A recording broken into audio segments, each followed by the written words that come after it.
Good morning and welcome to the Community Development Block Grant Advisory Committee meeting. Today is February 9th, and let's get to roll call. Advisory Member Alec Bagdasarian. Here. Advisory Member Gary Cornell. Here. Advisory Member Efren Olivares. Here. Advisory Member Zari Sinanian. Here. Chair is Zari Imarian. Here. Report, please. Yes, Mr. Chair, I'd like to report that the agenda for the February 9th, 2009 meeting of the CDBG Advisory Committee was posted on Tuesday, February 3rd on the bulletin board outside of City Hall. Okay, and we have the next item, the minutes.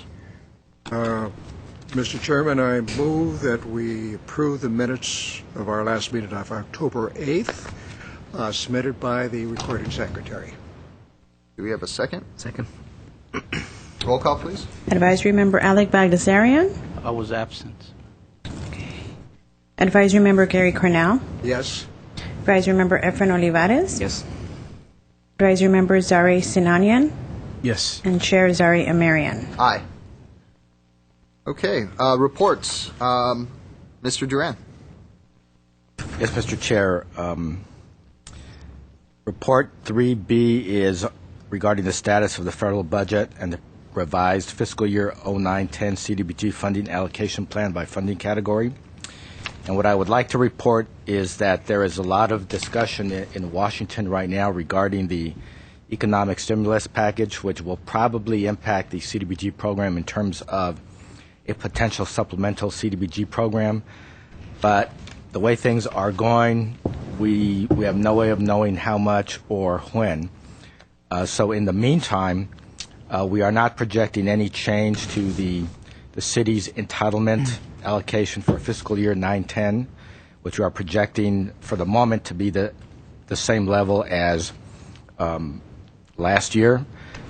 Since the last proposed funding allocation plan that this committee approved, we do have a bit of good news. We did close out the Adams Square public improvement project, so we were able to reallocate $50,000 in remaining balance. So you will see where it says unappropriated fund balance of an extra $50,000. The last plan you had showed $300,000. Now it's $350,000, which is $50,000 more we can make available to the community for community capital improvement projects. Also, since our last meeting, we've received $25,440 in program income, which emanates from an old CDBG rehabilitation loan that was paid back to the city. So we can reallocate that money and use it as part of the 09-10 plan. So we've taken 15% of that program income and reallocated it to public social services. So that may amount to an extra public social service project that we can fund. And then the balance is reallocated to again, community public improvement projects. So this is the revised funding allocation plan. The City Council has reviewed and approved the funding allocation plan after your review at the last meeting in October. So that's where we stand. Thank you, Mr. Duran. We have... Question. Yes. If we're so lucky and there's an upward shift in the allocation from the federal government and the CDBG fund, and we're done with this process, how would we handle any additional funds that we may get? I may be jumping way ahead of myself at this point. Yes, that's a good question, Committee Member Sinanian.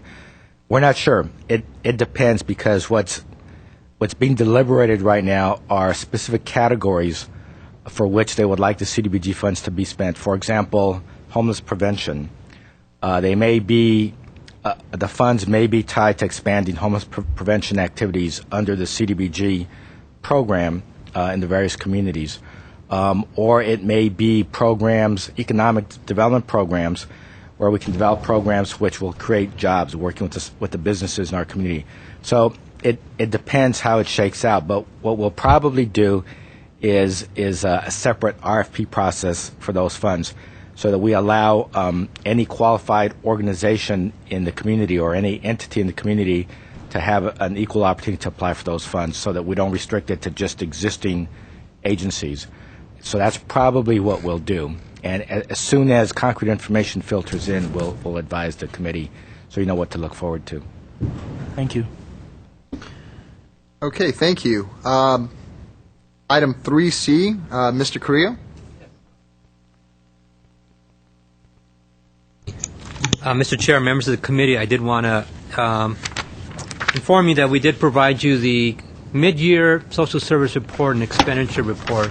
Essentially, it's the long spreadsheet that provides the information on the agencies currently funded CDBG, and it gives the amounts awarded, amounts expended, amounts invoiced, as well as a quantitative number served up to the 6 months period up to December 31st, 2008. It also gives you an idea of how their outcomes are and what's the progress of the program. And you'll see there are some projects that, of course, are meeting their goals. Most of them are meeting their goals mid-year. Most of them meet their goals by the end of the year, which is because of the school system they run. But I think majority of the projects are doing fine. Very good. Thank you, Mr. Carrillo. Item 3D. Item 3D, we're going to review the proposal evaluation process and the interview and deliberation protocol. This section is pretty much where we get to talk about how we're going to handle the entire interview process and how we want to approach the deliberation process so that we're all on the same page going into that meeting. Any comments for any ideas, suggestions, comments about the process? Right now, Yes. Mr. Duran. Mr. Chair, just as a most general guideline, we are, for the purposes of the agenda and the interview schedule, we did allow each agency 15 minutes for their interview, presentation, and Q&A. So right now, that's the only guideline we have. So in addition to that is the opportunity for the committee to establish further protocol on how you want those to be administered. Yes. Yeah. I mean, in the past, what we've done is allowed the organizations to give us a brief presentation. I don't know how you all feel about this, but a lot of the proposals that we have, we've seen in pretty much the same shape and form over the years. And so if we allow them to make a presentation where maybe they can highlight some important information, then we can ask questions after that. How much time you might want to give them, but it may be a good way to approach it. I don't think that's a bad idea. Let them present, the kind of the outline of their program, the highlights of their program for a few minutes, and then, we can ask them questions for the remaining 15. I mean, from our past experience, we generally don't use all of that time, but it's nice to have it just in case there's a program we have a lot of questions about. Are there any other suggestions or comments about the interview process? Okay. What about the protocol for the deliberation process? In the past, what we've done is we have a very rough rating sheet at the back of each proposal, and basically what it looks like, it allows us to rate with a rating of good, fair, or poor each of the programs based on 9 areas or 9 criteria. And what we've done in the past is we've used this as a rough guideline to get an idea of what each of the members thought about the presentations and the programs. Are there any comments or questions about this process? I think the only comment I would have is that that we fill them out as we finish the interviews rather than wait till the end of the day. I know Martha would probably pick them up first set at the end of the day, at lunchtime, and then the second set at the end of the day. Very good. Thank you, Mr. Olivares. Anybody else? I just want to... It may make sense to also quickly go over the guidelines for RFP and the HUD recommendations as to what they look at strengths and weaknesses for the projects that need to be found. If they quickly just bullet likes for the benefit of people, and just reminder that our judgments are going to be based on this guidelines provided. That's not a bad idea. I mean, do you mean the programs themselves, or do you want to go over the criteria right now? Not the criteria here, just in general, the HUD's recommendations for what we should fund the projects, what should be used as strengths and weaknesses of the programs. Any insight there, Mr. Duran? Chairman Amarian, Committee Member Bagdasarian, with regard to HUD, which is the Federal Department of Housing and Urban Development, which administers the Community Development Block Grant Funds, which we refer to as CDBG. The only criteria that HUD has, and the beauty of the CDBG program, is that jurisdictions are allowed to establish their own local criteria based on their own local needs assessment and what they and the community members and the residents feel are the priority needs in each community across country.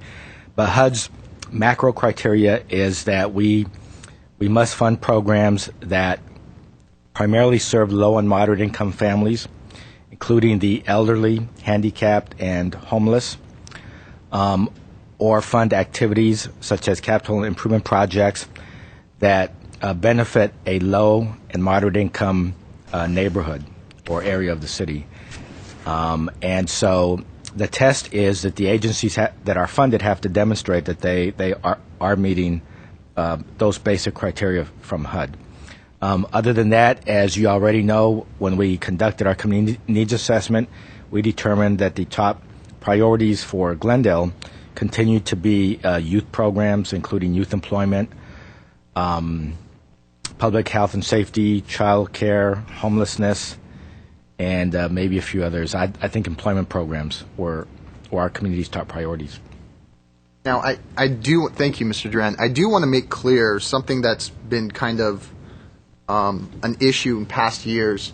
I mean, this is a very general evaluation form at the back of each of these packets, and it's something that we tend to use as a guideline to get an idea where each committee member stands on projects, especially, given the presentation. I mean, I like to use this more to gauge the presentation if it answered the questions that I have, and then I combine that with, what I've read, over the past few weeks in the proposals. So I do want to make it very clear to the public that it's a very general tool for us to get an idea where each committee member stands. Something else I do want to discuss, there have been some comments, from council members and from members of the committee regarding the importance this year of frontline, quote unquote, or safety net, quote unquote, projects or social service programs.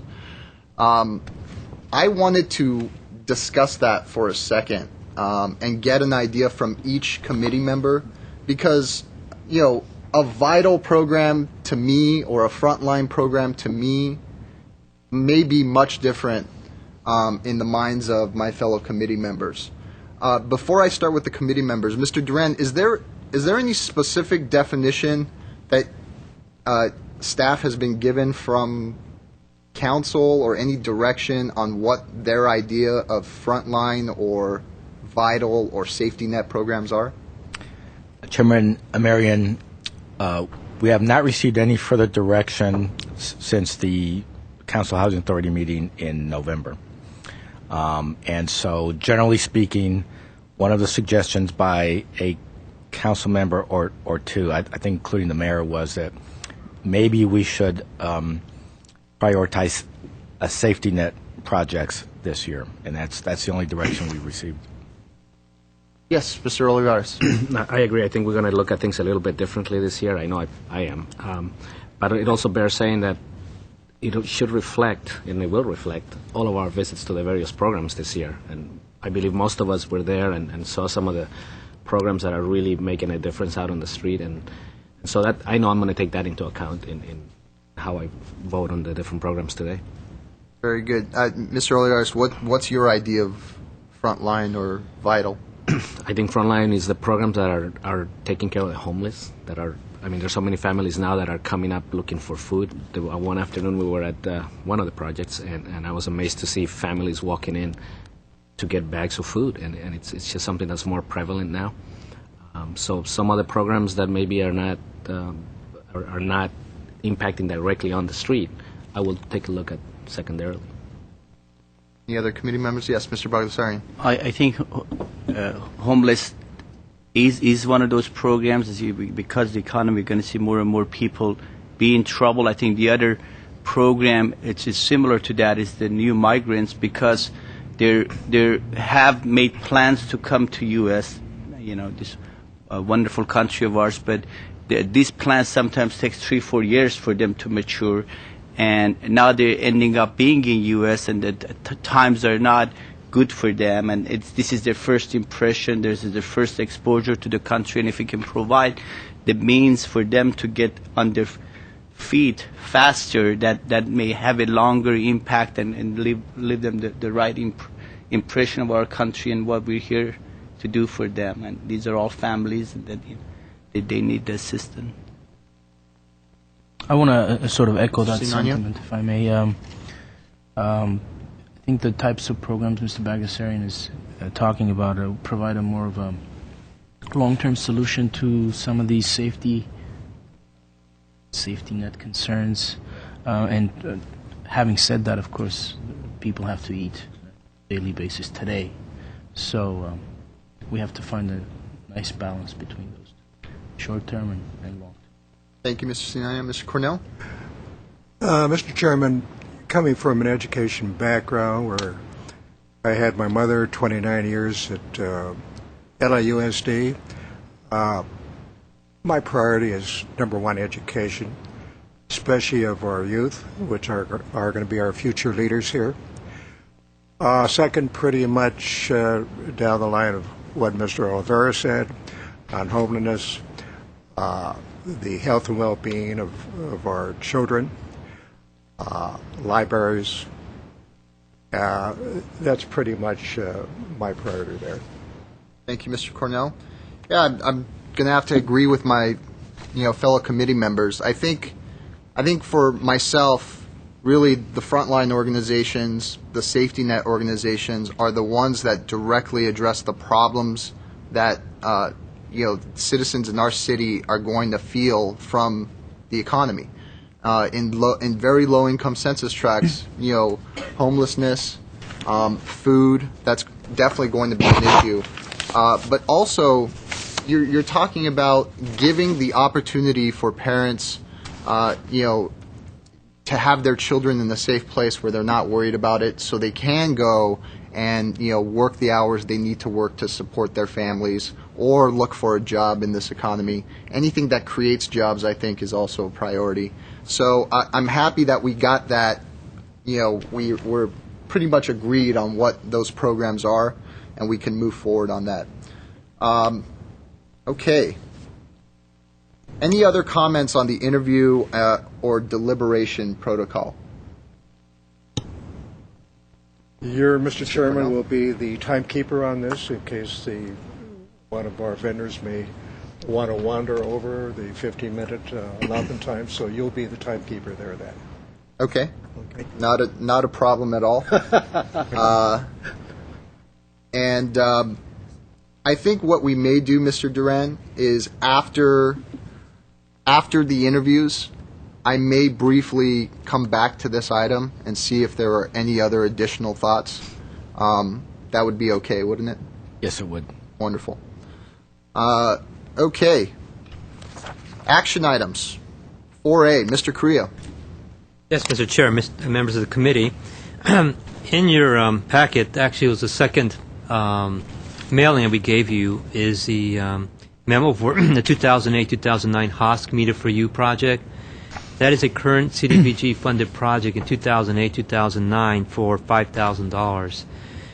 In December, we received a letter from HOSC regarding their intent to terminate their contract. Essentially, they were having problems with insurance, and they felt that the cost of all the additional requirements were not within their budget, so they decided to send us a letter requesting that the funds be reprogrammed back into the CDBG and that we terminate their 08-09 funding, and also their request for 2009-2010, which you'll see in the later packet. So their request, our requested recommendation is to have several options for this.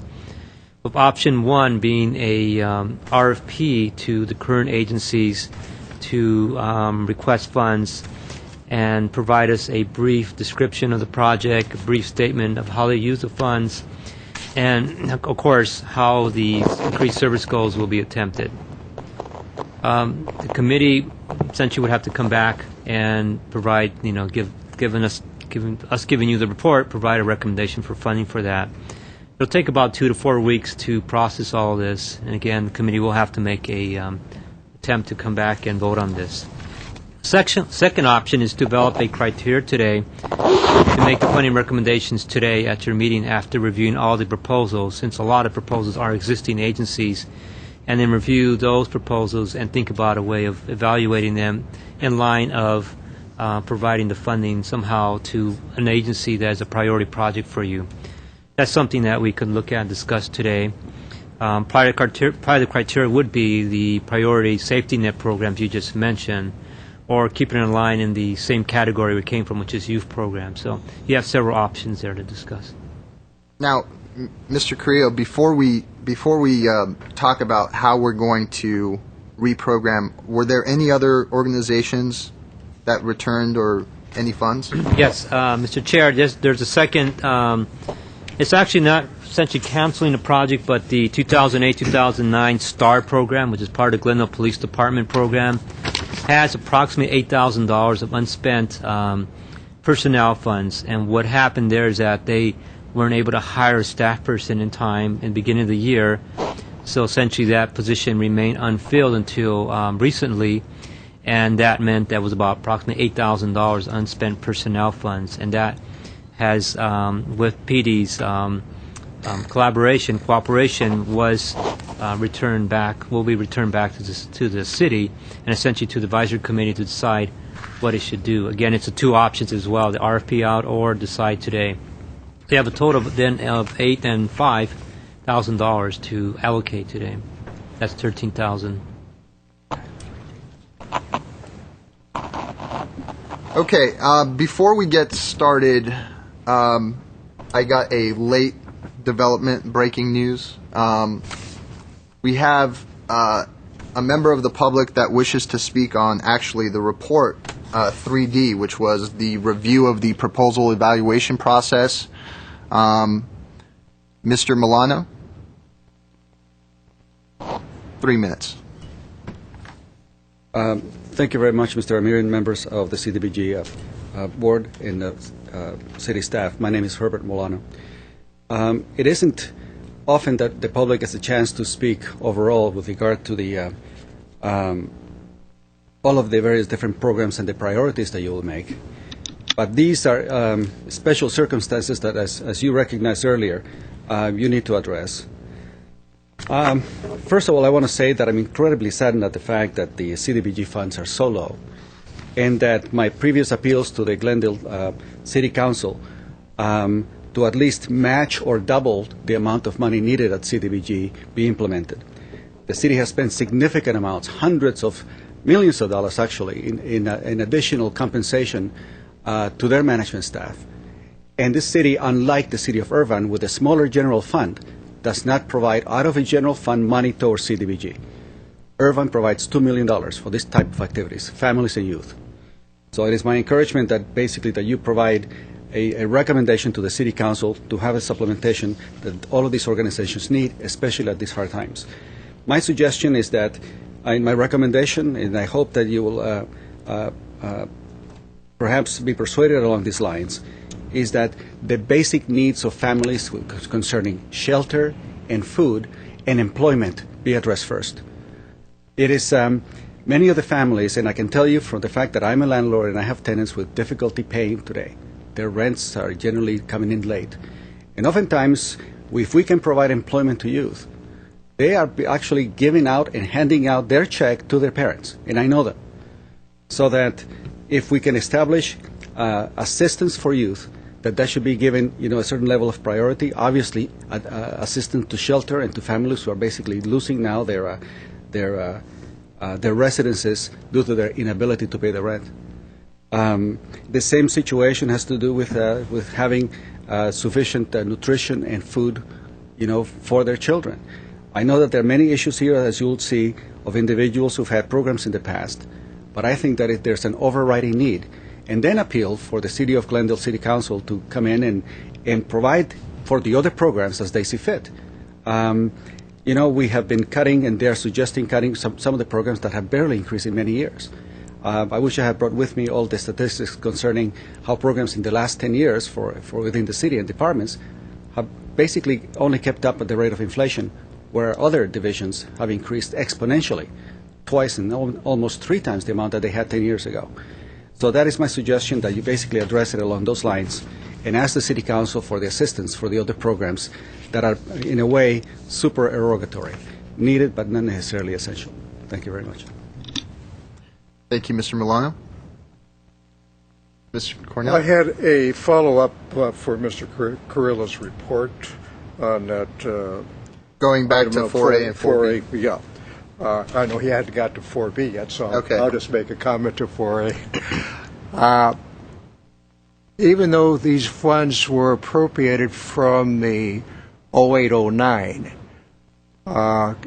can this committee reprogram this into the current year if we decide to go that route on the $5,000? Committee member Cornell, these are funds that have to be reprogrammed in the current year that ends June 30th, 2009. We cannot use them for the plan that we're currently working on. So we have to expend these funds between now and June 30th. Mr. Olivares? Yeah, I want to shed a little history on the HASC, because if I recall correctly, we did not recommend this project last year. We felt it wasn't one of the, I'll call it frontline because that seems to be the word we're using now, but the council made that change, and it's kind of ironic that now we're back here again, because we, I think as a committee, recognize that small amounts like this to an organization really doesn't help anybody. It costs them more to use those monies. So as we do this today, I think we're going to be looking at the proposal the same way we did last year, where we allocate a significant amount of money to a significant program, and hopefully it won't be changed when we go in front of council again. But do we recall which project those $5,000 came out of last year? Does anybody have that info? Committee member Olivares, if I remember correctly, there were a number of projects that were reduced in order to allow for adding a couple of projects or add funding to existing recommendations. So I don't think it was one single project. Thank you. Mr. Sinanian? Just so that everyone's clear, if the funds aren't used by the end of this year, fiscal year 2009, what happens to the funds? They just go back to the federal government? The committee member Sinanian, the funds will default to an unprogrammed balance in Washington. So we don't literally lose the funds, but we cannot use them for public social services. So eventually we would be reprogramming those funds anyway down the road, probably for a capital improvement project. Thank you. Mr. Baldessari?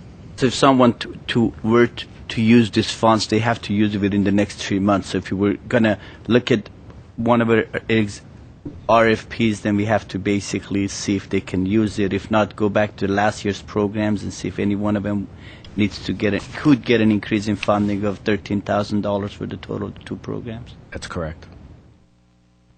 I think Mr. Carrillo mentioned the possibility of another RFP process, and honestly, I'm not sure what your thoughts are on this, but I think it's probably not cost effective in terms of administration to have staff go back, put together another RFP.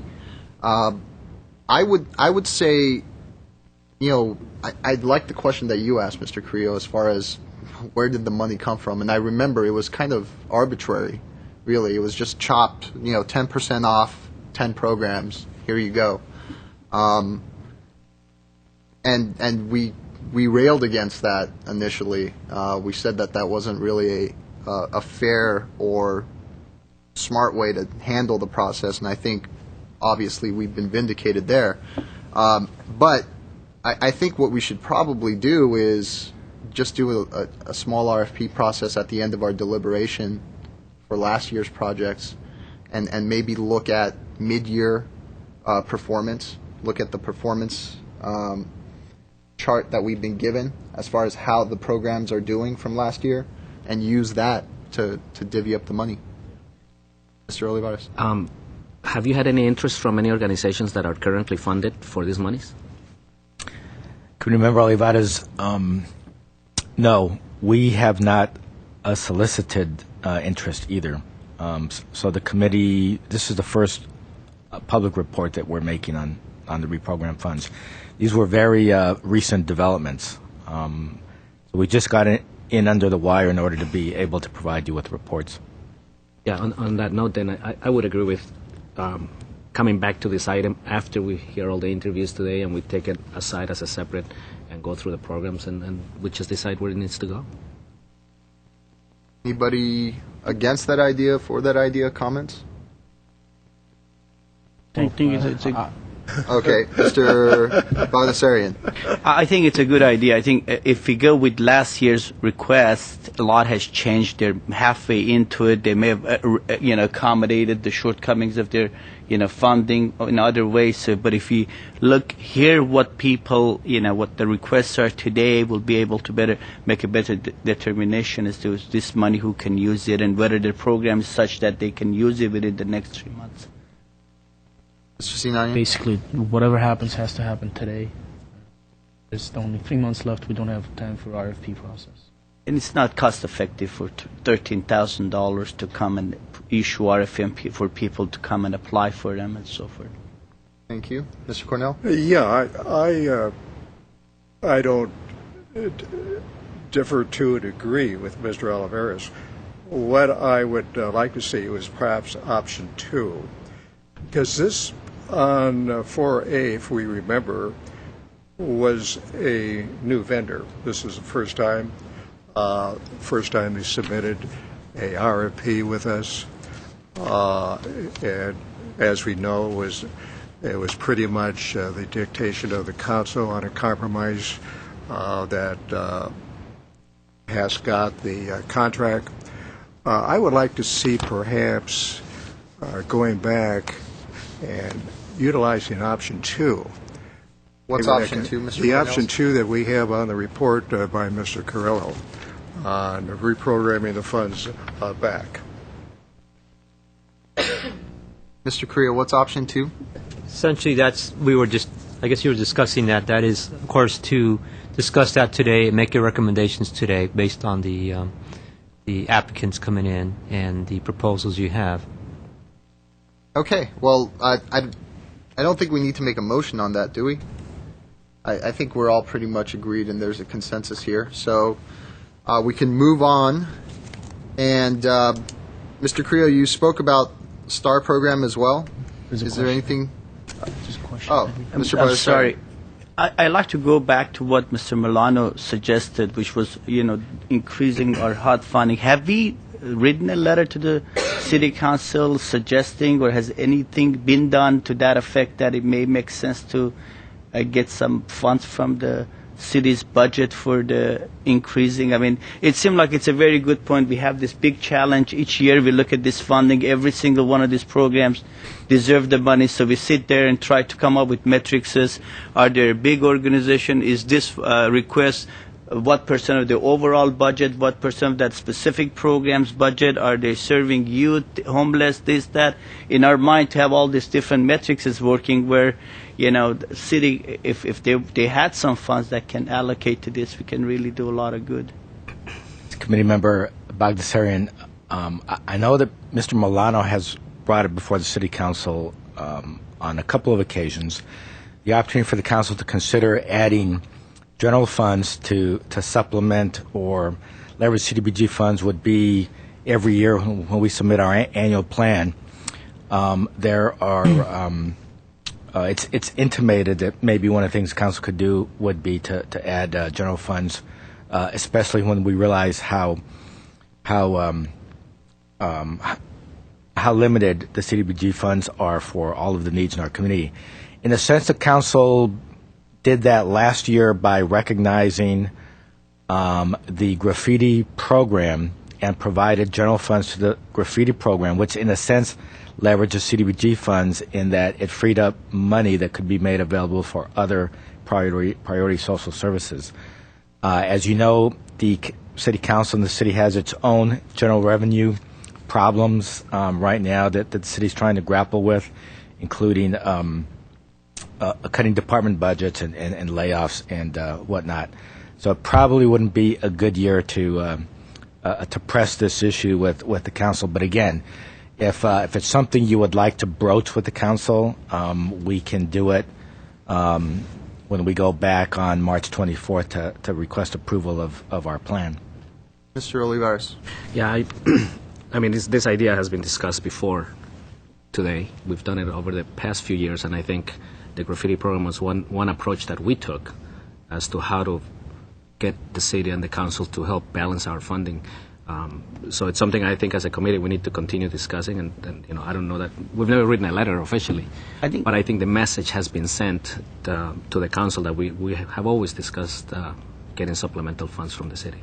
Mr. Bagasfarian? Maybe we make that if the committee here feels strong about it. Maybe we'll just make part of our recommendation each year. We write a letter and sign that we would like this happen, and not at just one of the programs. Ask the city to fund. Just ask for 100% or 200% increase in the funding.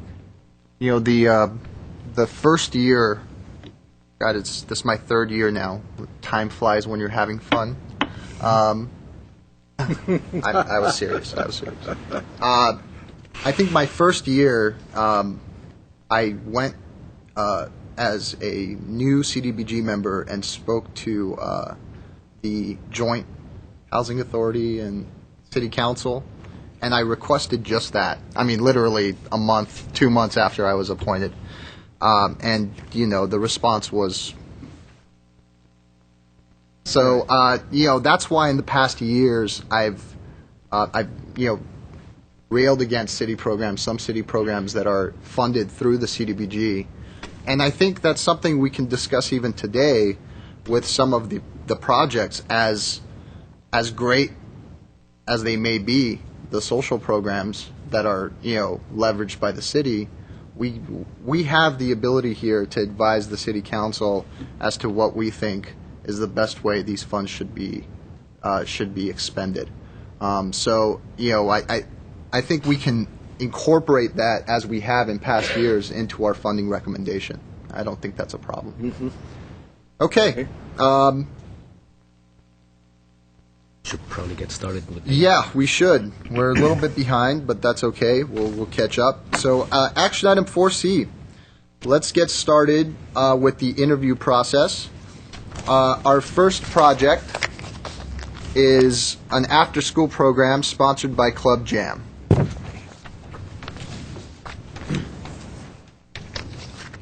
Good morning, Good Mr. morning. Chair and committee members. Your name for the record, please. Diana Davudians, and I am the Executive Director of Club Jam After School Program. I'd like to start by thanking all of you for your time and your hard work. I'd like to give a little history or a little bit of information about our after school program. We've had Club Jam operating now for the past 10 years. And we've been receiving CDBG funding also for the past 10 years. What we do is, with our students, we serve, of course, mainly low-income families. And we've been very successful in helping our students to improve in their schoolwork, to improve in their grades, to improve in behavior. And this, as I was sitting here and listening to the talks going around about the difficult times and what's going on, this year, I'd like to share with you some of the changes that we're seeing happening. what we are receiving is a new wave of immigrant families that are coming and students who do not speak a word of English. And it takes a lot more effort, a lot more time to sit down with a child who doesn't know English to try and help them understand their homework and complete their homework. So we're feeling the need for more staff and more volunteers and to spend more time with these students. So this is something new that we're having to deal with, this new students and wave of immigrants that are coming in. And I'd also like to share with what we did this year is we partnered up with Grandview Presbyterian Church and Boy Scouts and collected food. We have a lot of families who are struggling and going through a difficult time, and we picked for the families who were struggling most, and for Thanksgiving and Christmas we were able to give them 4 boxes of food with the help of Grandview Presbyterian Church and Boy Scouts, and also gift certificates to Ralph's and gift certificates to Target so that these families could have a nice Thanksgiving and have a nice Christmas. Really, the families that come in, we accept them as of our own families and do our best to meet their needs in any way that we can, even though we are an after-school program, and even though our main concern is to help the students, we also recognize that if a child is hungry, it's very difficult to concentrate on homework and on their studies. So we do our best to help the community in any way, shape, or form that we can. And I'd also like to answer a question that was raised with which programs had their fundings cut back last year. Actually, the committee last year recommended Club Jam for $36,000, and council reduced that to $31,250. So we were one of the programs who actually had some of the funding decreased. We are on track as far as the number of students we're serving, and we're on track in meeting our goals. I'm very pleased with where our program is. Thank you, Ms. Davutians. We'll just start. We'll go down the line. I'll switch it up. Everybody will get a chance to ask questions. Mr. Bagassarian, any questions? We have been to your program many times. We've seen the children there. And you're right, your program was one of the programs that was cut last year. So I thank you for all you do, and that's all I have to say about the program. Thank you. Mr. Cornell? I just had one note here. Very well prepared RFP. It shows your experience and your leadership and skills as a director. On this, the only question that I had here that I made a note on was something about how many do graduate from the 3 elementary schools that you do have a working relationship with? The majority of our students come from Jefferson because we're directly across from Thomas Jefferson. But actually this year we've also had a big number of students coming from Mark Keppel because I believe Mark Keppel tripled the tuition for their after-school program. So a lot of families were ending up paying between $250 to $500 in tuition per week for an after-school program. So it was very difficult for them. So we're having a lot of students also coming from Mark Keppel this year. Mr. Olivares. Thank you. Question, did you finish your remodeling? No, we're still working on it. We're still working on it. We have done all the painting. We're still waiting for the new floors to come in. Okay. One comment. I find interesting that you mentioned Mark Keppel because Mark Keppel and that whole series of schools there is not necessarily in our census tract for the low income. But obviously there's a shift going on. Yes. In terms of incomes and so on. And if I remember correctly, you're the only organization on that part of Glendale that provides after-school services. That is correct, yes. Yeah. Okay, thank you. Mr. Sinanian? I was really impressed with the packet that you prepared. It really makes our job easier in terms of breaking it down as much as possible. Doing a wonderful job. That's no questions. Great. Okay. Yeah. Fantastic RFP. It's one of my favorite visits of the year. Anything that has to do with kids, because I get to get out there and you get to play. Exactly. And play ball, huh? That's right. Right.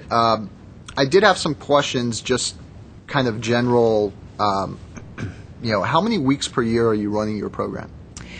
We go all 52 weeks. Really? Yes. Okay. And then the average, how many students per day are you serving?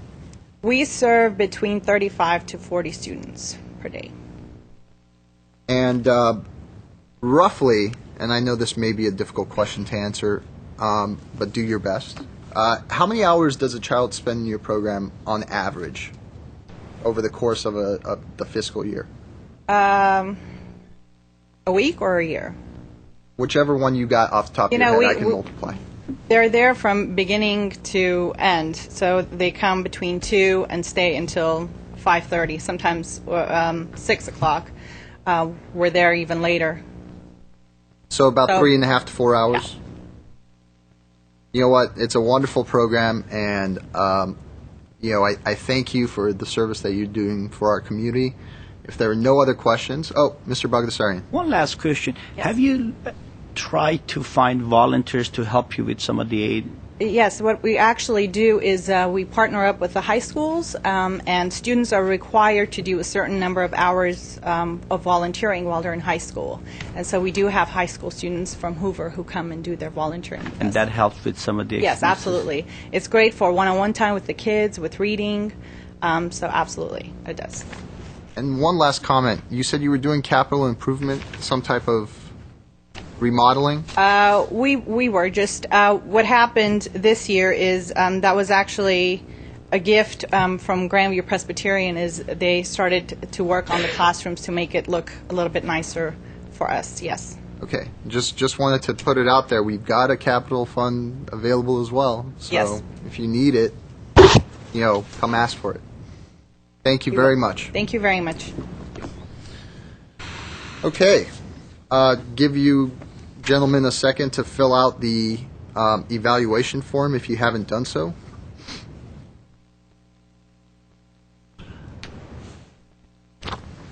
Our next group is also an after-school program sponsored by New Horizons.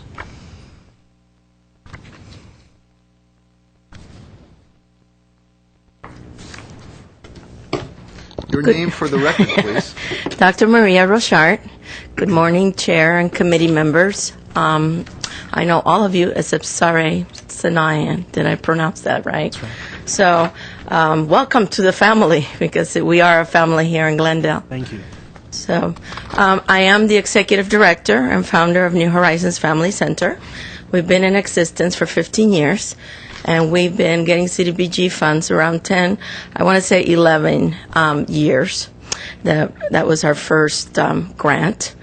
Our after-school program actually starts at 12:30 because we pick up kindergartners. We do have now extended hours. I was listening to what she's saying.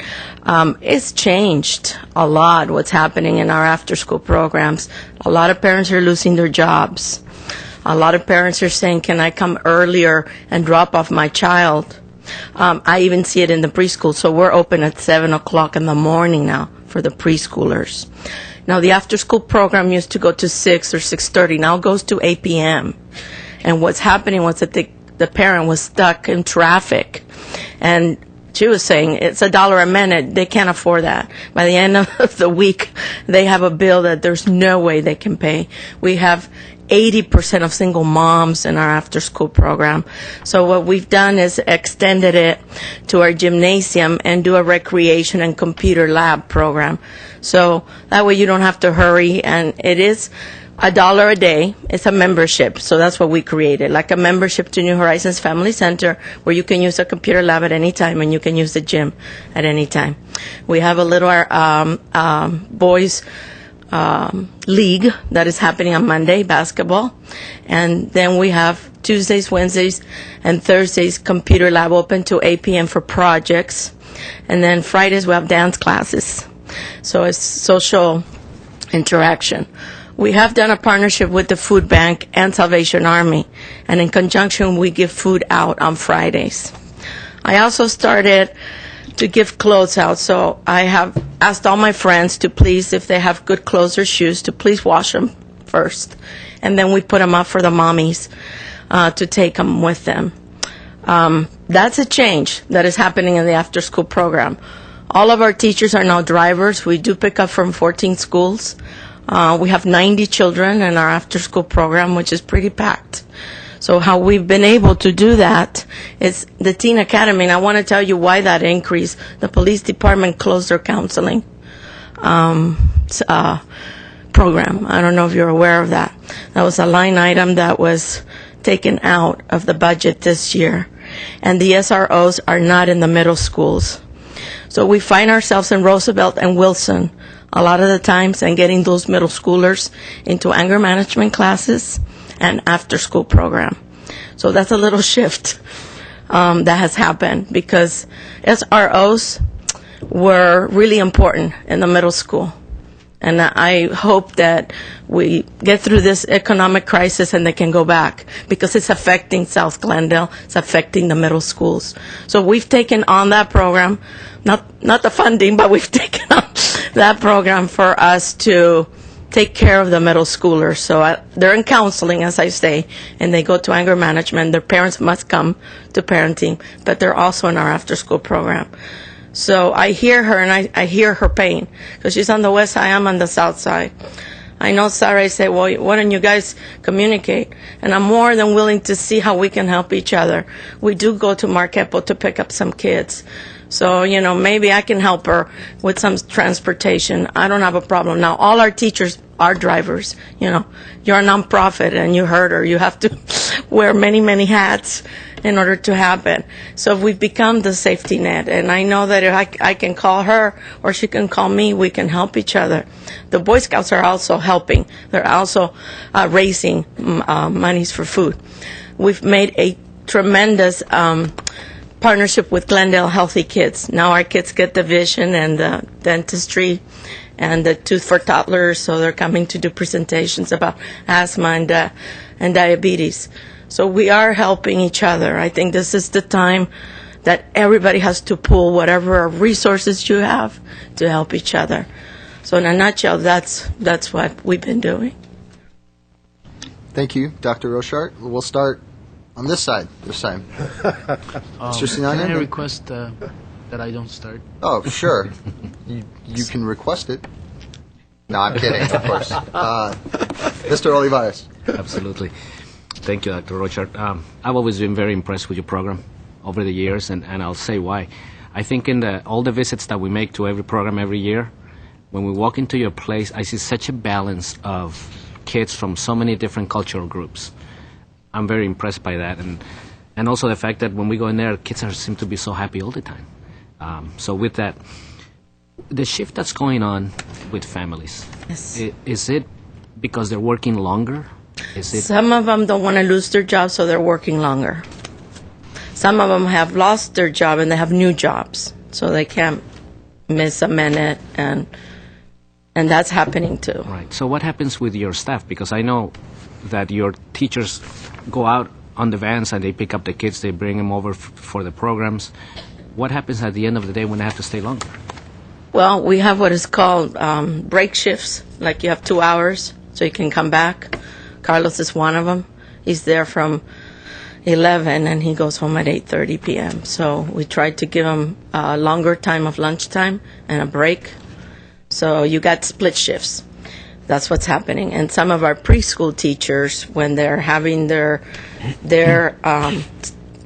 break, we're also asking them to go pick up kids because we don't have enough drivers, and then to come back and take a 15-20-minute break. Now, I've asked Kiwanis to partner with us for volunteerism.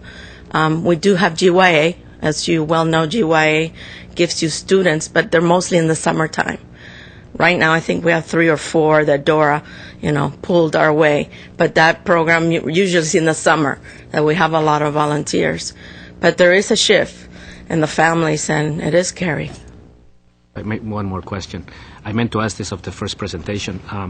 With the shift and more people coming in for services, do you find that there's a particular ethnic group that is coming more than others in terms of coming into the city? Yes, there's more Latinos and Armenians that are coming. She said now with the word of English is right. We have ESL classes, which is a partnership in the mornings with Glendale College, and it's open to everyone. If any of you want to visit there, there's a lot of Armenian immigrants that participate in the class along with the Latino participants. It started with 20 students. Right now we have over 60 students.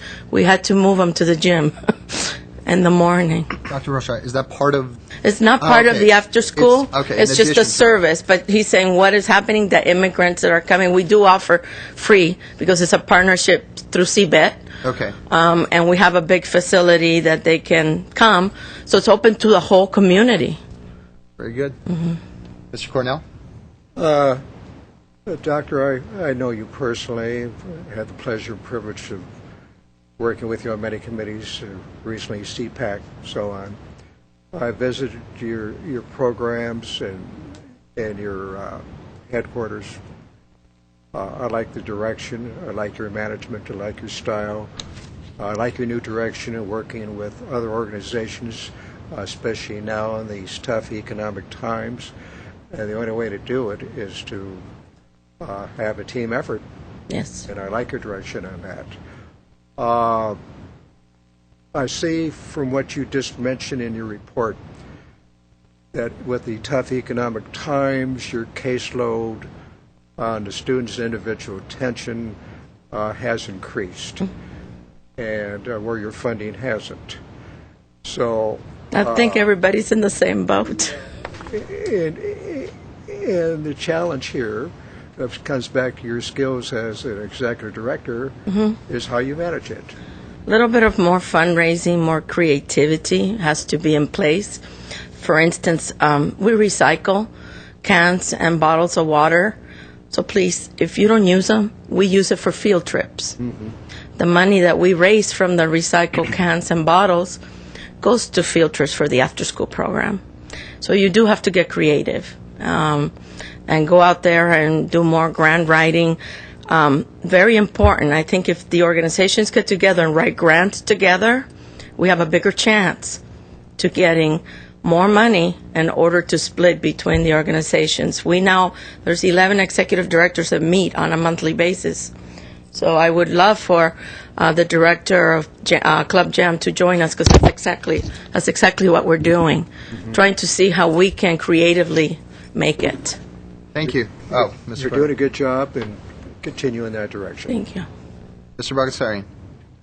Well, I have visited your center many occasions, and I, like others, feel that you're doing a wonderful job. The children are very happy, and you have a very balanced, environment as far as different families, children.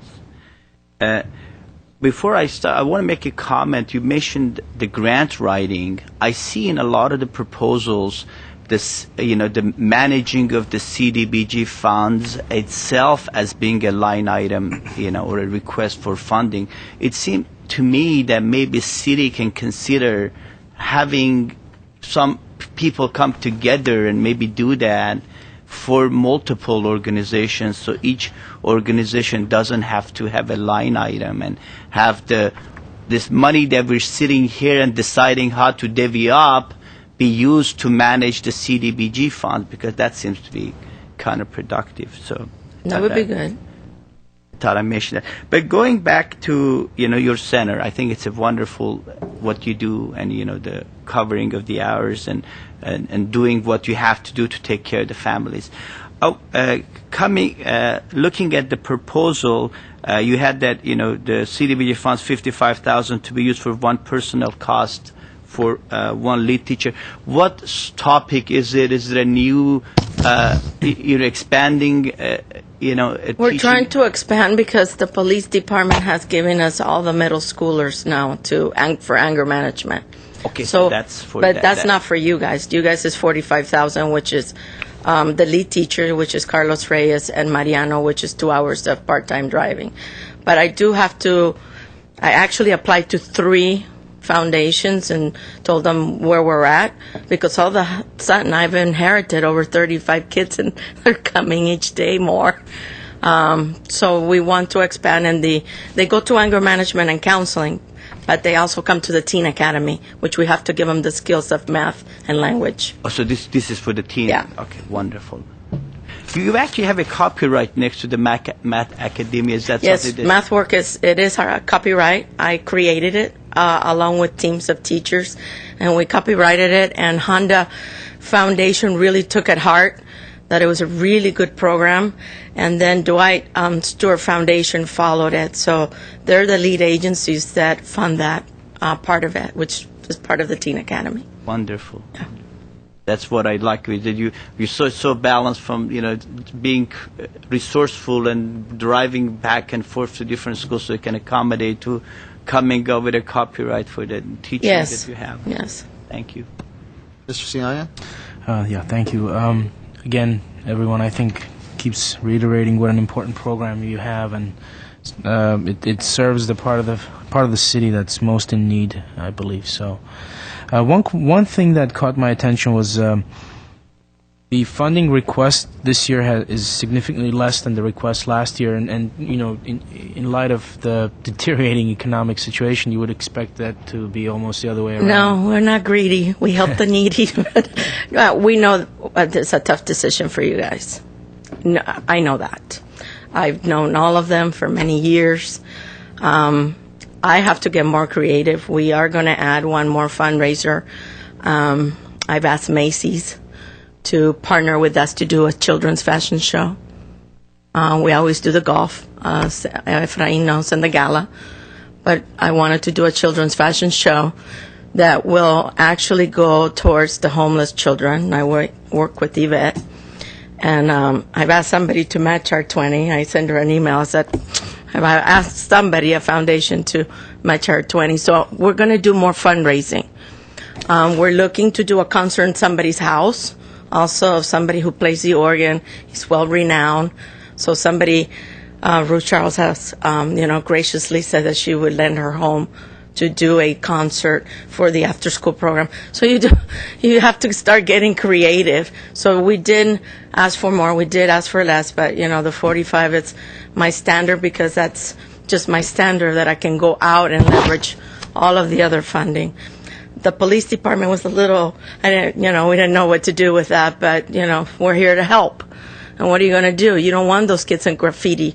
That's also been high in South Glendale, if you've driven by. Thank the you. tagging. So Yeah, we're running a little bit short on time. I did want to say, just to the public, don't worry if we're going over a little bit. We're going to catch up.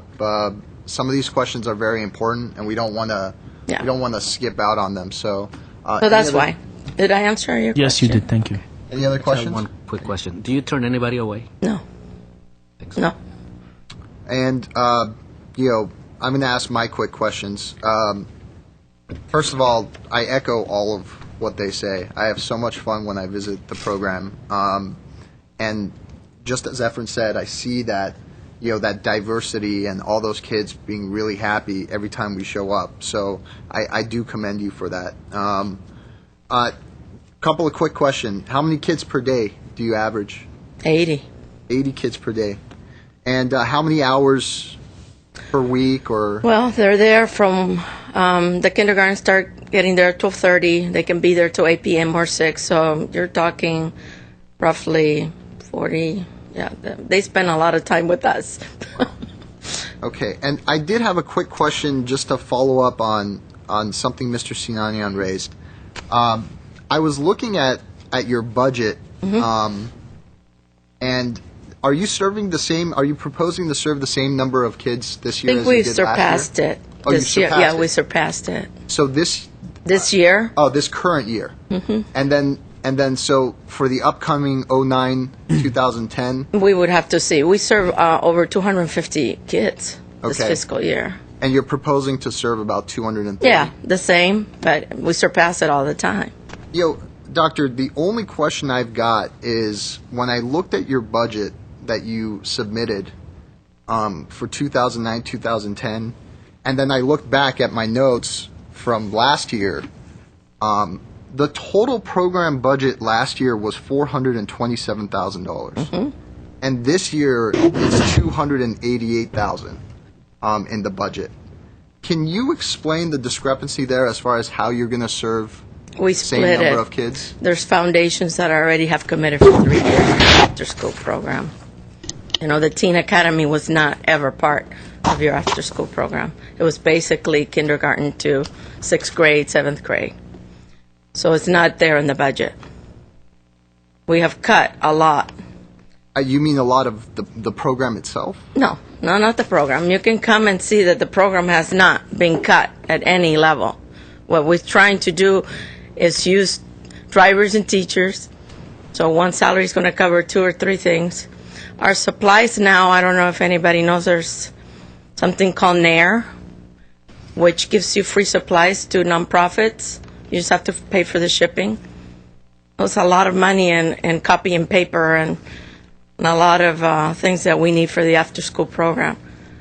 So it's cut. Oh, okay. So whatever you're getting free, then you didn't include in your budget? I did not include it. Okay. As an in-kind, you mean? Right. You're right. Okay. Okay. So we've cut a lot. So you've got, okay. I mean, because it was $150,000, and that was surprising to me that. But that's what it costs with, more staff. We have lean staff. Now you're doing 2 jobs. Now the supplies are free. Now we're getting the field trips, through recycled monies. I mean, it's really been trying to cut. Okay. Thank you, Dr. Rochart. Thank you. You very have much. a nice day, all of you. Okay. Just take a minute to go ahead and fill out those forms. And our next group is the Art and Chess After School Program, sponsored by Davitian Mariamian.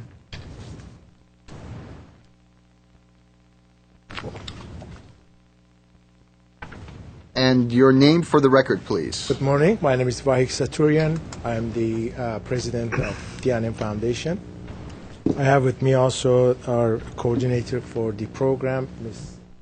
Bachaturian, which I will ask her also to ask some of the detailed questions that you might have. But first, I would like to thank the committee for what you're doing for last years that we enjoyed this fund and we could be able to provide this very, very popular program, which is the Art and Chess program, in 4 of our elementary schools in the city of Glendale. One thing that we recognized and realized this year, the year that we are in right now, is that how much this program is popular. We, in fact, didn't know that, especially our art program is so, there's a huge demand in our public school system. Just to give you an idea about what the status was at the beginning of this year, we were planning to have 40 students in our art program. By the time that the school started and we started to get our classes rolling, we find out that already there are 140 students already sitting in the class. And that was one of the complications that we faced with at the beginning of our program. The problem was that we didn't know how to go to the class and take some of these children out of the program. And that was a really very hard job for us because we didn't know how to say no and how we can convince the parents and the children that we don't have space and we cannot accommodate all this huge number of the students. So what happened was that from 40 students, we only managed to increase only 24 students. That means that we increased the number of the students in order to have them in the class, and from 64 students, the rest we put them on a waiting list. And right now our art program is with 64 students, and we have 40 students on a waiting list. And the way that we came up with this plan to kind of tell these children that right now you cannot come to this class. Wait until beginning of 2009. You will start another session. We kind of divided this program between 2 groups. The ones that already, we couldn't say, we already asked some of them to leave the class, but we kept 64. And the ones that we asked them to leave, we said, this is the first session, we're going to accept you in the second session, which was going to start in 2009. So in a way, we kind of covered the all students that they initially wanted to participate. As you see, we have increased our budget, and we are planning to increase also to more schools, and these are the schools that for a few years the principal of those schools, they are asking us to kind of extend this program also to their schools. And the proposal that you have in front of you, it is for 176 students, and we're planning to extend 2 more schools to what we currently have. And as you all know, with the current situation, which covers, I heard the 2 other individuals who spoke about their after-school programs. I agree with them, and I want also to add that the after-school program is becoming more and more important. And I know that there are so many families, so many parents that they have to either have a job, or if they are not employed, they are looking for a job, and to have their kids within the school environment, supervised environment, and keep them away from every issues and every problems that they might have if they go home with no parents at home, or not a supervised environment. I think it is important, and these 2 programs proved that it is very successful, and we're trying to do our best for our families. Thank you. Sorry, Ms. Khaturian. And that's about it. If you have any question, Ms. Khaturian here is, if you ask detailed question, I think she can answer. Okay, let's jump to the questions. Mr. Cornell, you get to start. Okay. Did I catch you off guard? You did.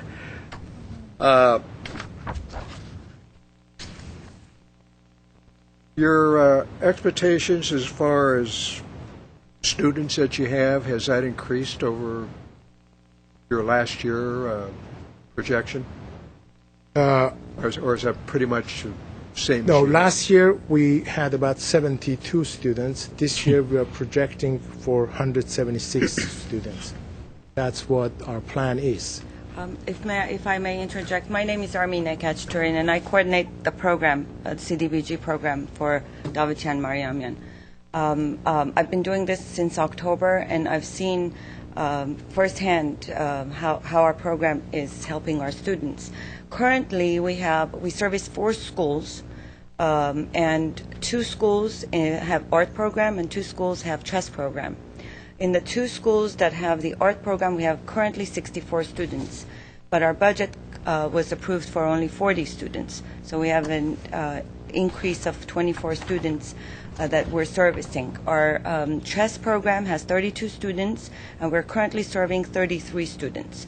What we're proposing in our 2009-2010 budget is to expand the program to 2 additional schools, which we're currently not at the present time servicing, and those 2 schools would be Jefferson and Edison, that we're trying to expand our program to.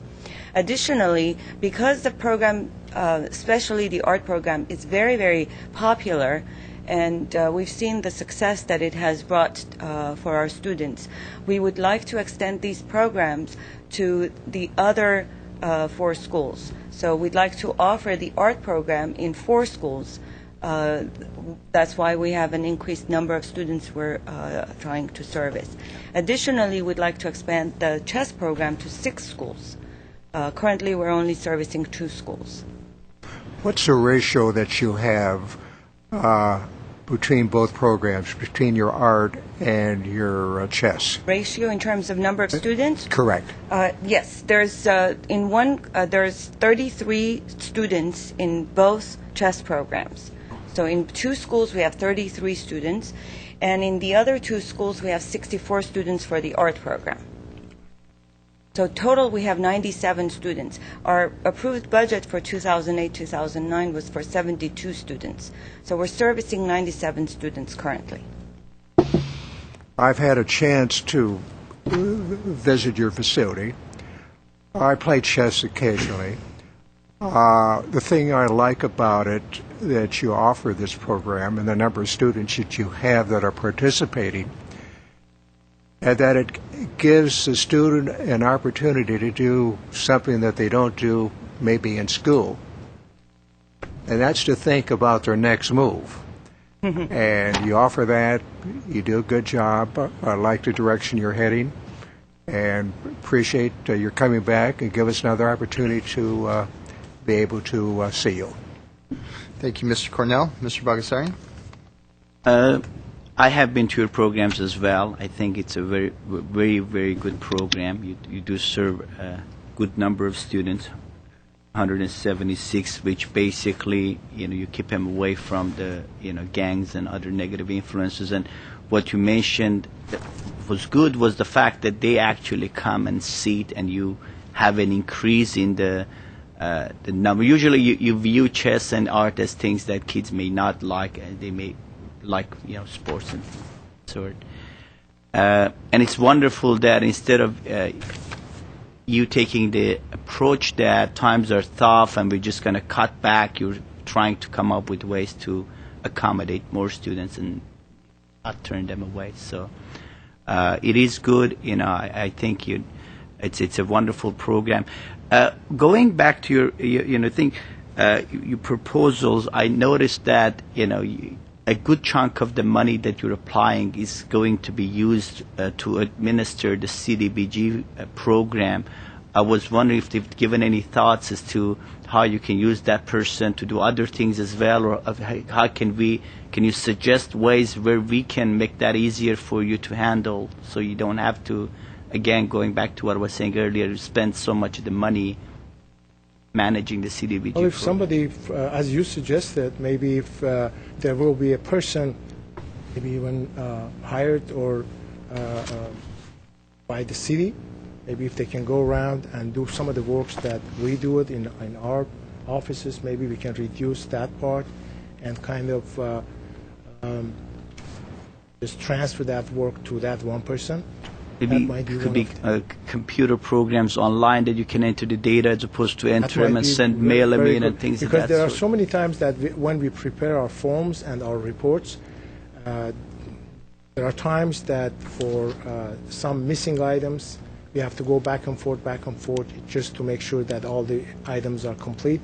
And if there is an online program with pre-specified boxes just to plug in all the numbers that is required, and when we are before you submit, even sometimes you can see if there is anything missing, because most programs like that, if you miss an item, then the program will not submit until you make sure that you kind of add that box which is required, or required box. That might be a very good help.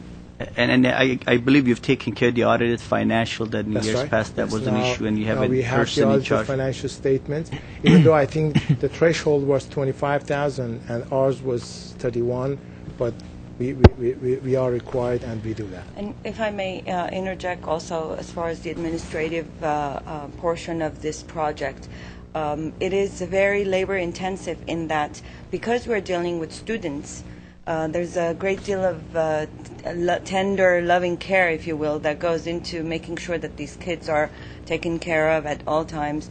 There are times that our teachers have to stay overtime, if you will, until these children are picked up by their parents. So we don't abandon these children after the class is finished.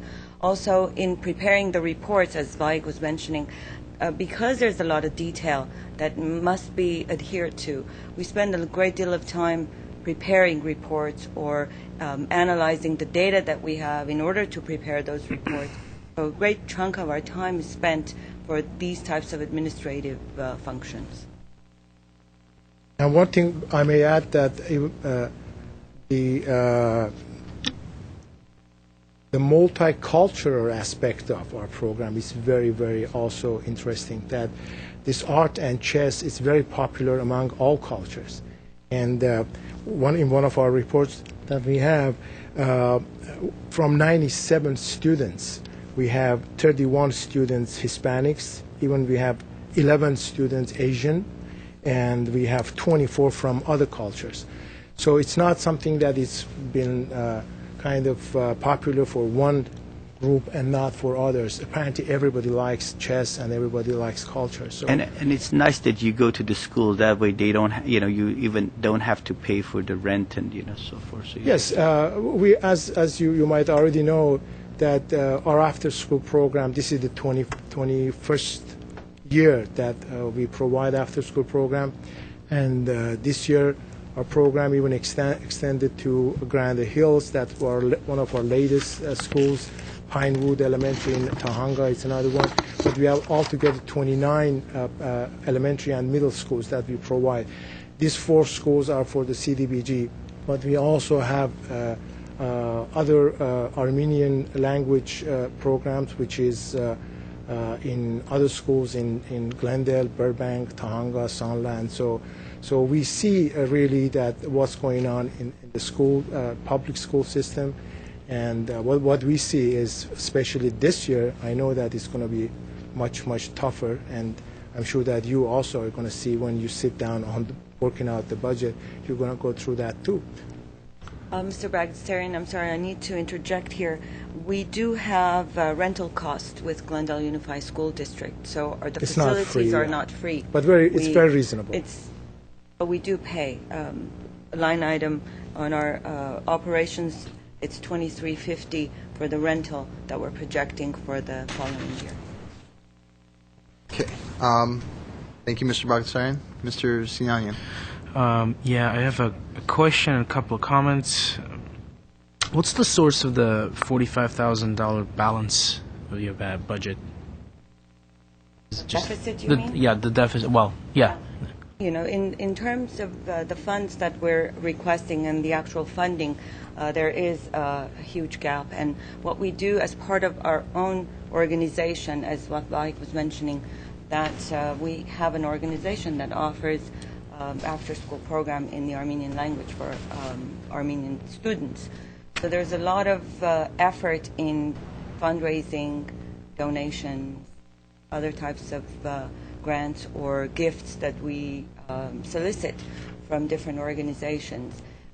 We do share the offices, if you will. The CDBG program shares the offices and the personnel and the supplies. And so we try to work together to be able to substantiate and serve those students even with the deficit of the budget that we have.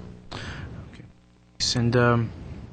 And yeah, I'm happy that the program is multicultural. I notice your application is trilingual. It includes not only English, Armenian, but also Spanish. I think it's very important because we have to serve our youth absolutely equally. Yeah, and also one thing I have to echo. It caught my attention. Also, the CDBG program director. I mean that cost is pretty significant. So. And I don't want you to feel like everyone's picking on you. I think Mr. Bagdasarian brought it up with someone else before, but that's maybe something we need to think about also. Maybe something we can recommend to the city. Honestly, it is a great deal of hours that is spent on administrating the program, and I didn't have an idea of what that was until I actually have started doing it since October, since late September. Great deal of detail goes into preparing the reports, administrating, making sure, going to the schools, making sure everything is in place. The students. Ms. Hochstein, I think we understand. Just in time, because of time, we have to move on. Any other? I'm finished. Mr. Olivares? Yeah, just one quick question and a couple of comments. Not necessarily on the program, because I think the program is definitely a good program for the kids. But historically, your administering of the CDBG has had issues. In other words, in terms of providing the information, and so everything you're saying, which every other organization also has to deal with, and maybe there needs to be some kind of work with other organizations just to get through that hurdle, if you will. But on the initial application that you provided, there was a comment by staff of, and I know you answered it, but I want to ask you the question so that we hear it in the public. And there was I guess a bit of an issue in the data for the low to moderate income students. Could you talk to us about how you handle that, or how you Yeah, responded to when we received the applications, there are sections that it does require the income level of the family. Initially, when we started, as I said, we were expecting to have something like 40 students, but we had 140 students sitting in our art program. And one of the reasons that we could eliminate some of the students from reducing from 140 to 64 students was exactly that sort of applications that we could go through it and we could find that, let's say, the dollar amount of that application was not circled. So that gave us one reason to explain to that parent or to those students that your application, there was something wrong with the application. So one of the things that this year we faced with, that those 140 students, especially in our art program, somehow they thought that because they are in those schools, and this is their own school, so they started to deliver the applications directly to the school instead of directly mailing to us. So by the time that we received the application from the school administration, they were already sitting in the class, but then the school submitted those applications. So that was the time that we went through it, and we saw that some of those applications, there was some missing information on that. Just one quick question. How many years have you been funded now by CDBG? I think this is the fifth year. Yeah. Thank you. Quick questions for me. How many total sessions per fiscal year? 35. 35? We base it upon the actual school year calendar. That's Yeah, perfect. yes, How many times a week? Once, every Once a Friday. week. Art program, chess program, once a week. And how many hours per session? 1 hour. Okay. Thank you so much. Thank you. Thank you. Thank you. Thank you. Well, you're being technical today. Yeah. Yeah. Somebody has to be. Okay. Yes, I think I know what you're going to say, Mr. Duran. Because of time, I'm going to become a little bit more draconian. I think we have a timer here. We can time the portions for the groups in order to tell us about their programs to 5 minutes max. You don't have to use all of it. If there's something in your RFP that hasn't been covered, then you can go ahead and mention that. And then I would say 2 minutes per committee member for questions. Mr. Duran, did you have something to add? Yes, Mr. Chair, I'd like to make a few comments, but I can wait until after the next presentation. Wonderful. Perfect. Thank you, Mr. Duran. The next program is the ADAA Reading Series, and that's sponsored by the ADAA.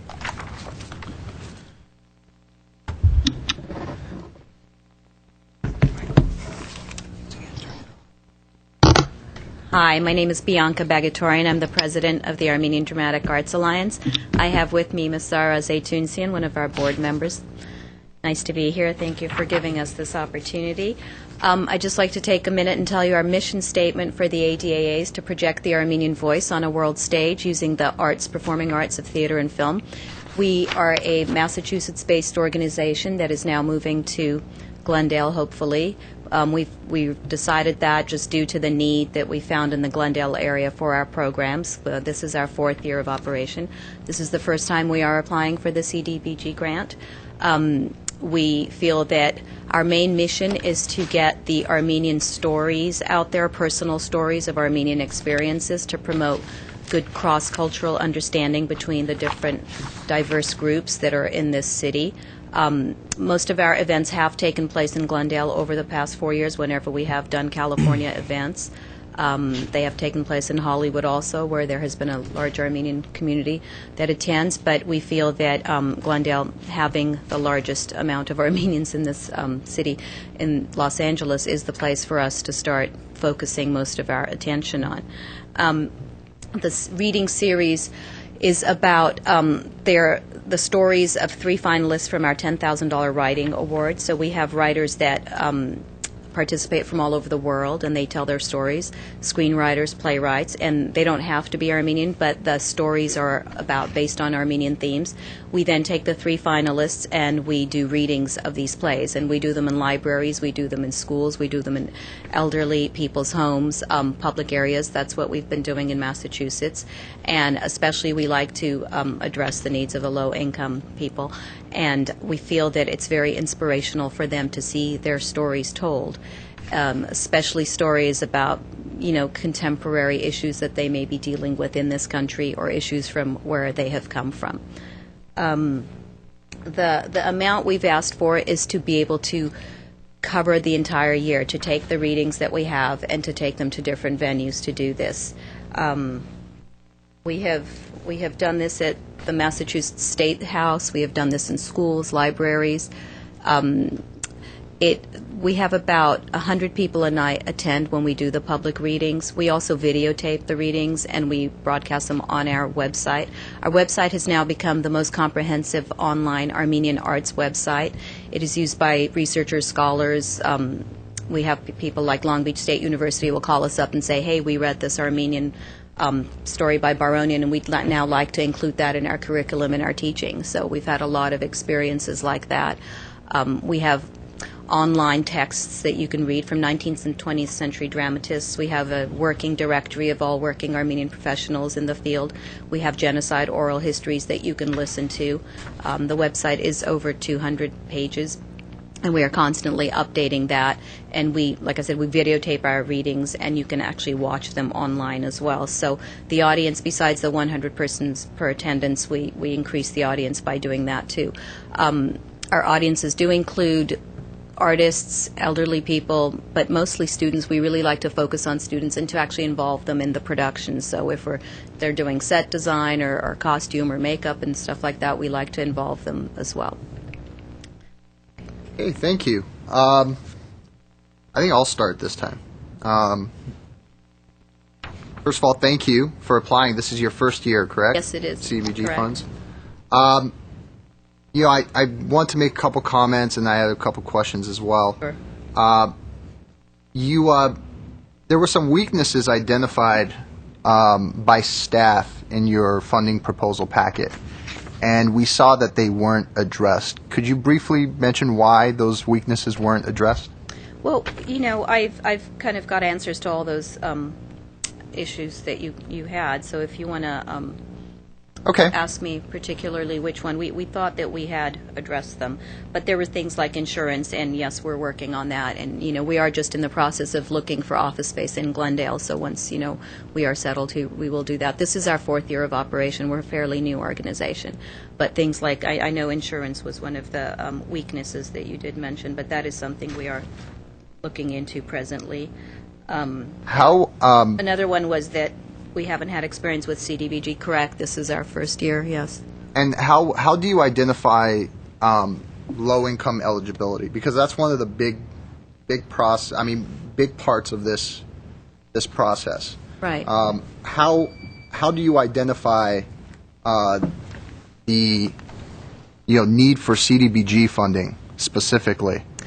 Well, we do this for schools and middle schools particularly. And, the arts are something where, especially in times now when, economically things are tough, it's not really something that families will really provide for or able to provide for their children. It's sort of thought of as a luxury thing. And we feel that, arts and culture is really an important thing that we would like to bring to the city of Glendale. And a lot of these children do not have that luxury to be exposed to things that might really inspire them and give them hope for, their future. Okay, and just to comment, I do want to thank you, and my colleagues are definitely going to ask you some questions as well. I don't want to stop anybody from applying for CDBG funds. My personal opinion, based upon what I've read at this time, and I even wrote it down, I thought it was a fascinating program, very interesting. I just don't think it's a CDBG program. And I, at this time, given the information that you've given to us, that's my personal thought process. Now, my colleagues will ask you some questions. I don't want you to feel at all like, you're getting bashed. Simply, there were a lot of weaknesses that weren't addressed, and I'm sure they're going to ask questions about that. And definitely for future, no matter if you do get funding or not this year, for future purposes, make sure, to look at the priorities of the CDBG and really address those in your funding proposal. Okay. Let's start with Mr. Sinanian. I have no questions. Mr. Olivares? I do. I echo what you're saying, and I think it's a great program. But I want to give you the opportunity to respond to my concern, which is very similar to the chair's. And I had a real difficult time reconciling the program with our program priorities in terms of having a real target as to who's actually going to get what benefit and how is that goal going to be presented if you were to get funded a year from now. So if you could talk to that. Sure. Telling our stories to children in schools like this and having them performed by professionals. And, I think that what we really focus on is quality. All of the people that participate, the actors that participate in our programs and the directors, the producers, are all people that we get straight from Hollywood. They're all, working professionals. So the level of the cultural art that we're presenting is at a very high level. We feel that is very important to expose children to things like that so that they can see what they can aim for. Also in elderly, people's homes. I mean, we are talking about low-income people, but really getting quality cultural programming. I look at other cities like Pasadena and Hollywood, and they have so much more of this really top quality, performances, and I think that's really an important thing for children to see that, they can aim for things like that. Okay, thank you. Mr. Cornell? Like what the chairman mentioned, I want to congratulate you for taking the plunge. You don't know where you go or how you get started unless you make a stab at it. You did, and you should be commended for it. I like the arts, and I see this is what you do, and I think the City Council, the Arts and Education Committee are trying to get more of this in our good city, and I commend you for this. I think you do have a purpose. You do have a goal. I think it is good for the community. So I could see a good line there where your firm can upgrade this on the arts in the city of Glendale. The one thing that concerns me, being up here, and we're mostly here for this city, I see that these funds are pretty much within the city limits here. And I see you're not in the city, and you're in, Studio City. Do you plan, if you were to get funding, to eventually move to Yes, Glendale? we're doing that now. That's just sort of a virtual office we have because we've just sort of been moving from the East Coast, but definitely we are looking for office space in Glendale as we speak, yes. We just feel this is where the sort of majority of our audience is. So that was generally my main concern, that you're not in Glendale, and right, eventually if you're and gonna we be are here, so. hoping that with funding we'll be able to do that. That's it. Thank you. Mr. Bagdasarian? I also think it's a very good program. I Thank think this year's challenges that we have in dealing with the numbers, and you being new, and the nature of your program is such that we'll have to deal with when we come to discussing dollars. I wanted to ask you, how realistic do you think your timeline is as to on page 5 as to being able to accomplish all of what you have outlined? Well, this will be the 4th year for us presenting our reading series in California. And this year we're going to concentrate more on schools and libraries and public areas. But as far as, is that what you're concerned about, like the production of them? And seem to be like hiring the talent or just setting up the class. They're all like yeah, a we've month been doing apart. that. Yeah, we've been doing that every year and in different venues. We've done it in New York and in Boston and here in Hollywood too. So it's something we do very quickly. We have many producers and directors and actors that work with us, and many volunteers. We have over 200 volunteers. So that's how we sort of managed to get the show on the road. So you will be in Glendale, and Yes. you would be planning on serving about 400 students. Oh, at least. I mean, that's the thing. I mean, once we have one production, we can just move it to many schools and many venues, and it maybe takes 10 people per production, and we can just move that around. And I see that you're mentioning that you'll be going to low-income family and the Armenian. See, my suggestion would be, at least for CDBG and others, try to incorporate some other stories as part of your program. What kind of stories?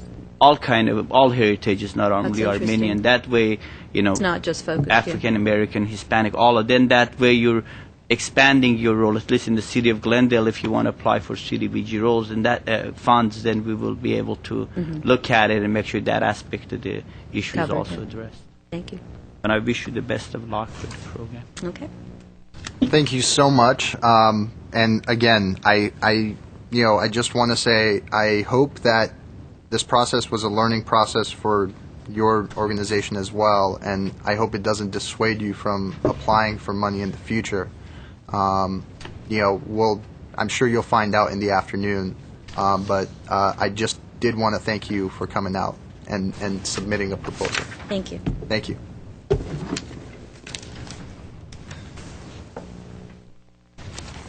Okay, Mr. Duran, you had some comments you said that you wanted to make. Yes, Mr. Chair, thank you. I'll try to be very brief. There's been some discussion about the CDBG administrative staff maybe taking on a greater role in working with the organizations to fulfill their funding requirements. But I do want to make the committee aware that there does need to be a separation of duties and responsibilities between the grant administration staff and the agencies themselves. And there does need to be a fair amount of accountability on the part of the agencies. Part of the test of their capacity is their ability to comply with the funding requirements in order to implement these programs. And again, the fundamental criteria is that we need to be able to prove that they are assisting low-income families.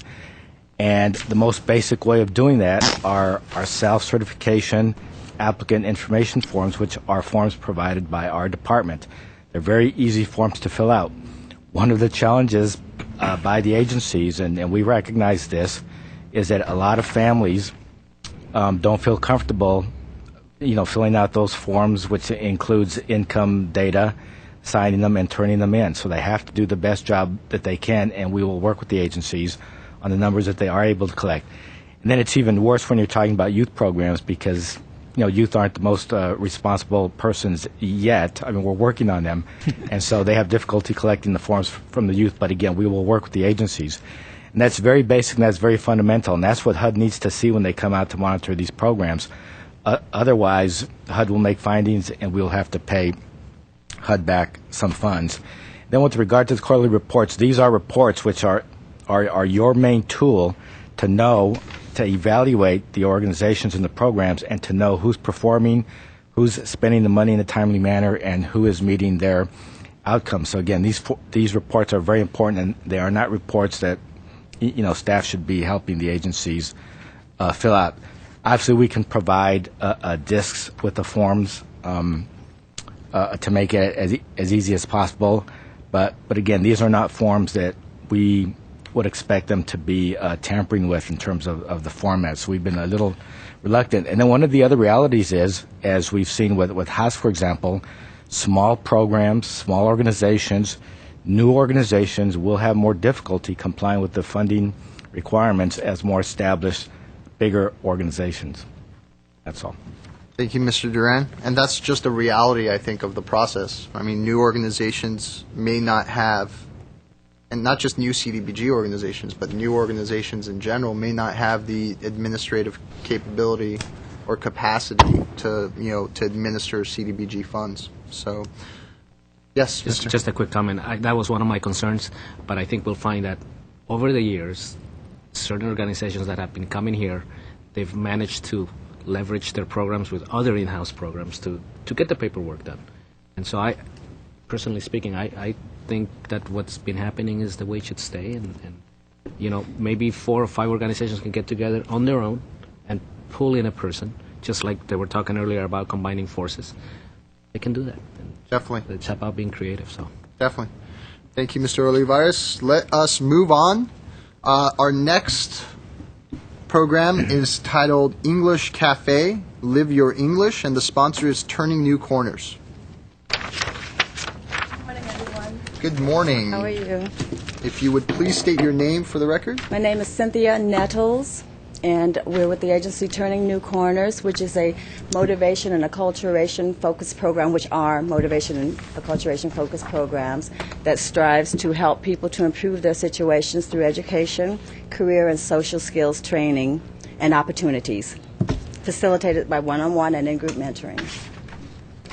And today, the program that has evolved out of the Turning New Corners organization is English Cafe, and it's Live Your English. Is the program that we are submitting to you and requesting funds to assist us. Is a program that offers one-on-one and in-group mentoring. We do this on a weekly basis, recurring Thursdays for up to 2 hours, 1.5 to 2 hours, where we meet with people of all ethnicities, from various ethnicities and nationalities, in order to assist them by teaching and explaining English as best we can, all towards helping them to assimilate into the community.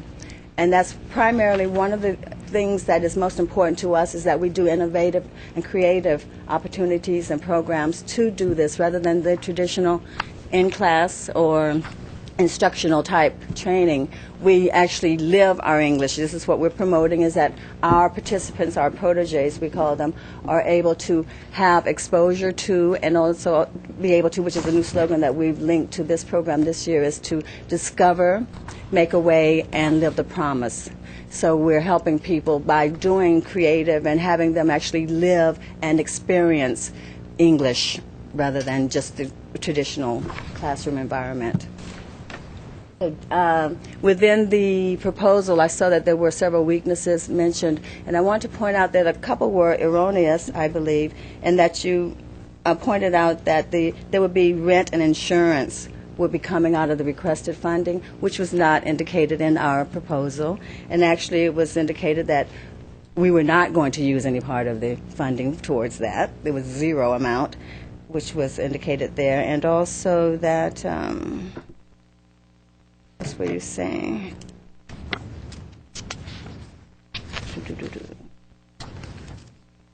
Yeah, that was one of the things I really wanted to make a point to say, that the expenses would be for rent and insurance, which was inaccurate. Do you have questions? We certainly do. Okay, good.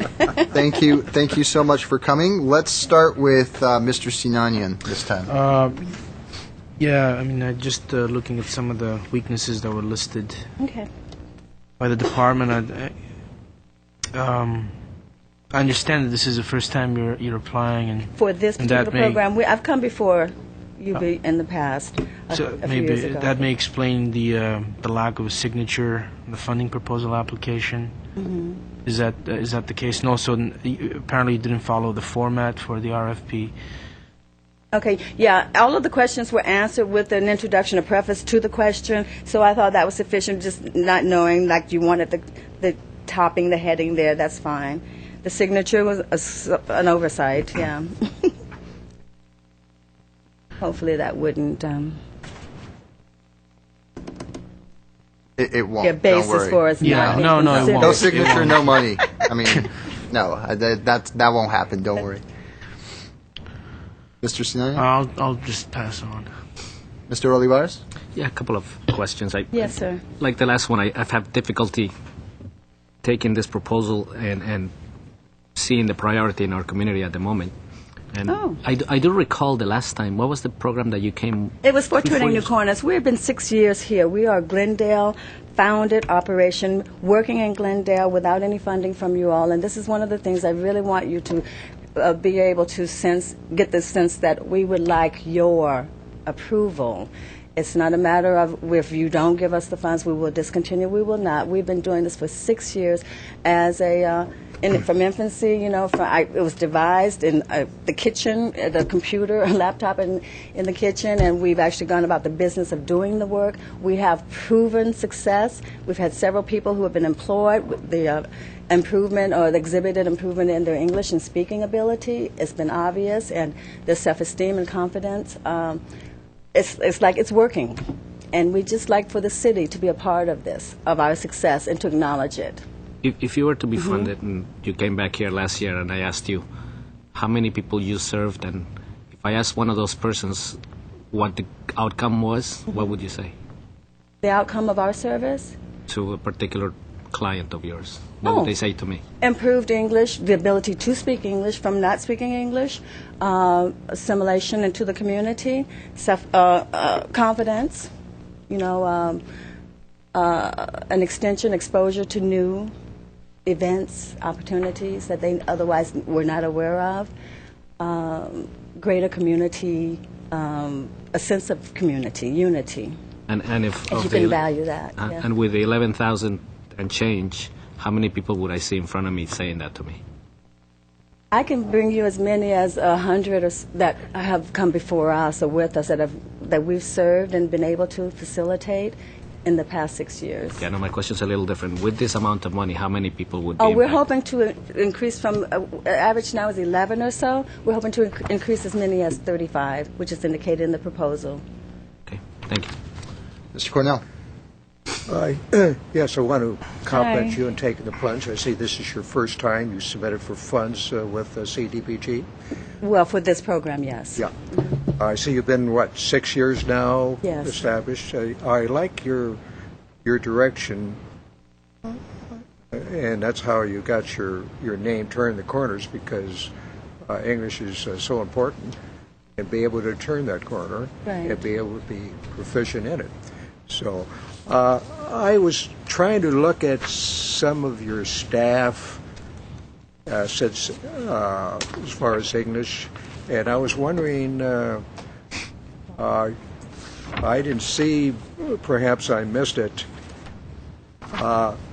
the staff that you have that's teaching English. Are these teachers? Or? Okay, no, and again, our program is not set up as a traditional classroom environment. English is the foundation, but the intent is to help people to, again, assimilate into our community. Glendale is increasingly becoming more and more diverse, and the idea of us coming together, I've noticed that there are many programs that are set up to isolate and to accommodate certain people, which you mentioned here earlier while I've been sitting here. Many people are coming before you, and we have programs for this group, for that group, and then a second thought would be, and by the way, this is also good for that group. What we're saying is that we want to present programs, and what we are doing is to involve everyone to come together and do the work to grow from each other's efforts towards one another. So English is the foundation. It's more of a group than individual sessions then. We do have one-on-one mentoring as required and requested. We do interest specifics, but the English Cafe Live Your English is a group, recurring Thursday group situation, yes. Thank you, Mr. Cornell. Mr. Bagassarian? The program, you stated it's for 35 families, and it's 35 talks about persons. English and facilitating opportunities for career, social, and language. That was also inaccurate. I apologize for interjecting, but 35 families, it was intended for 35 people. Okay. Should be. And so I wanted to kind of find out about, you wanted to know about the programs of some of e-learning and posting. There's places that help with, posting resumes and so forth. I wonder if you're using some of those other techniques to reduce your impact. Also, wanted to ask you about, your outreach. How do you go to the community to let them know about the availability of your programs? We have flyers. We have a website that's available. We actually go directly to other organizations. We're currently linked with the Glendale Central Library. The Glendale Youth Opportunities Program is a partner. The Greater Los Angeles Literacy Organization is one of our partners, and they are now assisting us with recruiting mentors to assist us. Community Partners is actually has been aiding us for the past several years, which is how we started the organization, Turning New Corners. That was the intent, that we would be aided by communities and also the partners and businesses and other organizations within the community, so that we would establish relationships that in turn would be able to bring in our people to either be employ them, to give them opportunities of job shadowing and or just training in general. Did you have these programs in the years past as well? Oh, it's been 6 years we've been And how doing many this. students were part, how many, I guess, people were part of it last year? We've been averaging ongoing, this English Cafe actually for the past year, 11 or so. Is our And average. you wanted 300, do you think with you'll go from 11 to 35? Yeah, we think we could increase with assistance, right? And we have a larger building now. Last year we were given a larger facility which would accommodate more people. For the past several years we've operated out of a small space, and also the Glendale Central Library has offered us one of their rooms, in that we also serve their community. So you could have served more if you had more funds? Or that We was will be basically- able to, yes. We'll be able to promote it. We'll be able to have a case manager, someone to help with the administration, because at present I work, and the other board members are working. They're active board members, so they provide whatever it is that their profession, will give to us, whatever our needs are that they are skilled at. But otherwise, yes, assistance. And also, again, your acknowledgement would be great. It's $11,000. It's very little.